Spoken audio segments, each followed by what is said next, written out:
Hello everybody. Now we are going to discuss another feature of the Fortran.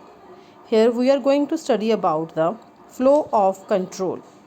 As we have already discussed in the first video on Fortran, that is introduction, that in the flow chart instructions are carried out in the order specified by the flow lines which connect various boxes. This order is specified by the control structures such as sequential, selective, and repetitive structures. We will discuss them one by one. Firstly is the sequential structure. Here, the execution of the instructions are carried out one by one, starting with the top line. The basic layout is as under. It is input, processing of data, output, stop, end. What is the input means? This part feeds input data which is required for the execution of the program. The inputs are generally given through assignment or read statements. Second is processing of data. This part performs various manipulations on the input data. Output. The results of the given input are displayed through a write statement. Stop. It means it indicates the termination of the logic of the program. There can be more than one stop statement depending upon the program structure. Once the computer encounters this statement, it displays the message that the program terminated. Last is end. It indicates that the physical end of the program has done, and it always placed at the end of the program. Once there is an end statement, then that means anything written after end will not be executed, and there should be only one end statement in the program. Let us take one example on that. Let us find the area of a triangle using the assignment statement. You have to give the values of the sides of the triangle. Let us suppose we have given the sides A, B, C and its values as 1.5, 2.3 and 3.1 respectively. Then we calculate the value of a parameter S, which is A plus B plus C by 2, and then the formula for area, which is square root of S into S minus A, S minus B and S minus C. Then we write the output, that is star comma star, that is unformatted output, area, stop and end. Now try to give the area of a triangle using the read statement, input using read statement.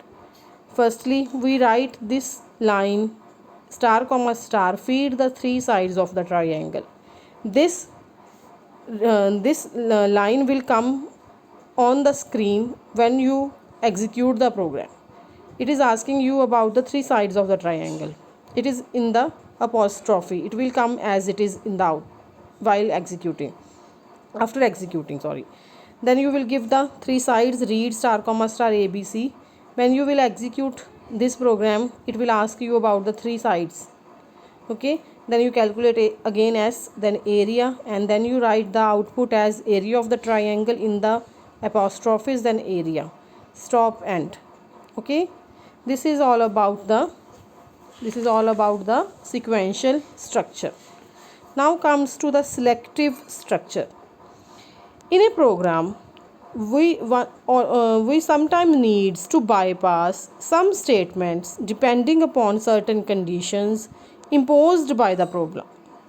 It is implemented either through the go to statements or through the if statements, which we are going to discuss one by one. Firstly is the go to statement. This performs the unconditional transfer of the control, and it is used to jump from one part of a program to the another part. Its syntax is, that means the way to write is go to n. You can write that in the small letters also, go to, and here n means the statement label to which the control is being transferred. This n is a unsigned positive integer which can be given value between 1 to 99,999, and the statement labels should not be repeated in a given program. Let us take an example to understand this. For example, we want to find the sum of numbers. We have written this statement label 20, this input statement A, B, C using read unformatted input statement. We have written sum of the numbers. A sum will be A plus B plus C. Then the output statement star comma star A, B, C and sum. That means in the output we want to write the three numbers as well as its sum. Then we have written this go to statement, go to 20, stop, end.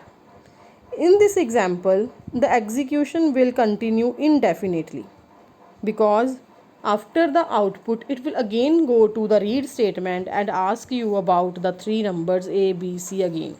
It will again calculate the sum, it will again write the output, and then again it will ask about the three numbers.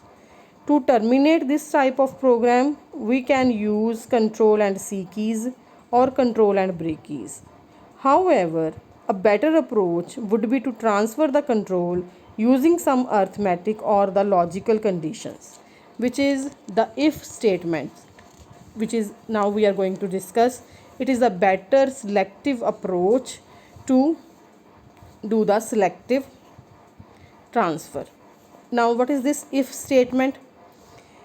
There are several types of the if statements in the Fortran programming, and these different statements are defined by different constraints of the problem. In some cases, two or more different types of if statements can be used to get the result. The if statements which are used in Fortran are arithmetic if statement, logical if, block if, nested block if, and multi-alternative if statement. We are going to discuss these one by one. First is the arithmetic if statement. Its syntax is if, bracket, in the bracket we have the arithmetic expressions n1, n2 and n3.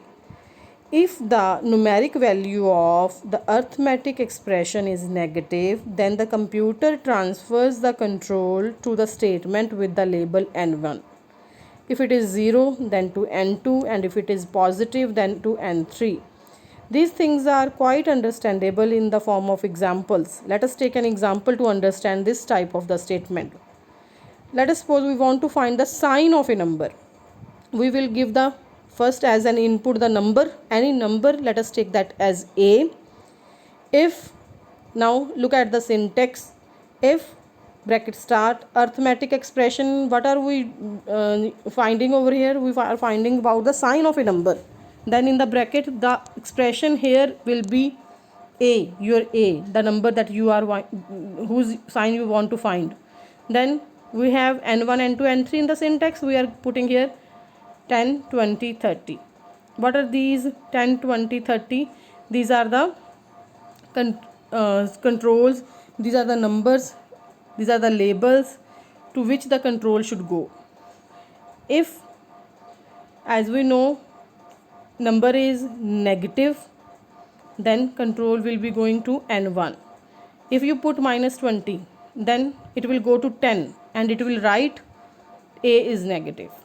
Go again to 40. Go to 40. 40, at the 40 we have the statement stop and then end. If the number is 0, it will bypass this 10 statement, 10th number statement, right, and it will go to 20th number statement and it will write at the output A is 0. Then it will go to the next line, go to 40, which is stop and end. If it is positive number, let us suppose 20, then it will bypass this 10th number line, go to 40, 20, write A is 0, go to 40, it will directly go to 30th number statement and it will write in the output that A is positive, then stop and then end. After 30 we don't have any go to statement, obviously, because after that we have stop and end. This is about the arithmetic if statement. Now, if another statement is logical if statement. The logical expression is defined earlier also, which provides a condition which is either be true or false. These conditions can be checked by the logical if statements, whose syntax is given by if, logical expression, statement 1, statement 2. If the logical expression is true, then it will execute the statement number 1, and if it is false, it will execute the statement number 2. Let us take an example to understand it. Now our example is to find the discount on the sales. Okay, we have given the input as the sales. Discount is 0.04. If sales is greater than 100 and sales are less than 5000, then the discount is 0.1.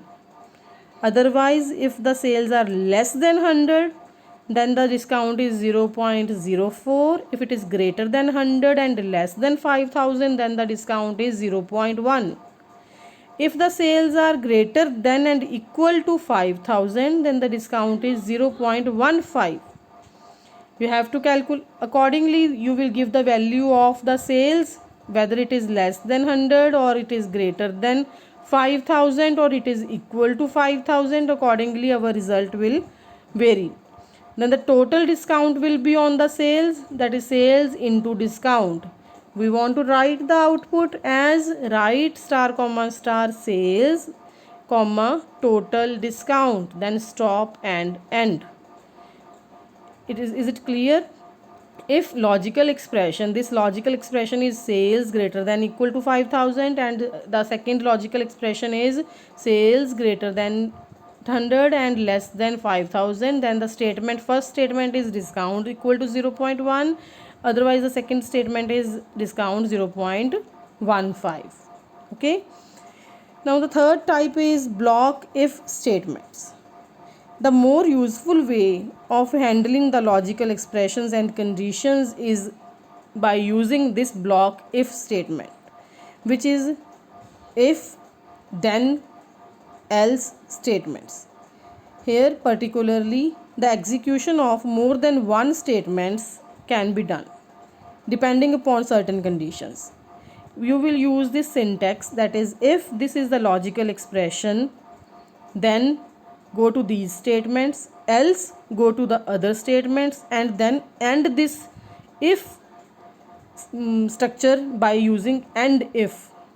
The first block is if the logical expression is true, else, after else the block is if the logical expression is false.